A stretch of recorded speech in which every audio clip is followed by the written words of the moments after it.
ഇത് നമ്മുടെ റോസമ്മ ടീച്ചറിന്റെ തയ്യലാണ്. സാലി റോസ് പേരുള്ള ലോഗോ കൊണ്ട് ചെയ്യുന്നുണ്ട്. വളരെ മനോഹരമായിട്ട് വസ്ത്രങ്ങൾ തുന്നുന്നുണ്ട്. നമുക്ക് നോക്കാം കണ്ടോ.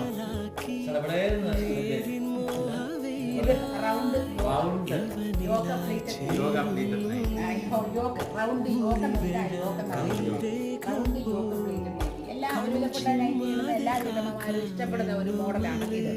മിസ് മാച്ച് ആയിട്ട് ഏതെങ്കിലും ഒരു കളർ കോൺട്രാസ്റ്റ് ആയിട്ട് കളർ നല്ലൊരു തയ്ച്ചു കഴിഞ്ഞാൽ നല്ല ഭംഗിയായിട്ട്. അപ്പോൾ ഇത് തയ്ക്കാൻ ആർക്കെങ്കിലും ആഗ്രഹമുള്ള എൻ്റെ ചാനലിൽ ചെയ്യുകയാണെങ്കിൽ അതിൻ്റെ വിശദമായിട്ട് ഞാൻ കാര്യങ്ങൾ പറഞ്ഞു. ഇത് ഹക്കോബായുടെ മെറ്റീരിയലാണ്. നല്ല ഇതും ഇച്ചിരി നല്ല കൂടി. ഇത് നൈറ്റി പീസ് അല്ല, റണ്ണിങ് മെറ്റീരിയൽ. ഞാൻ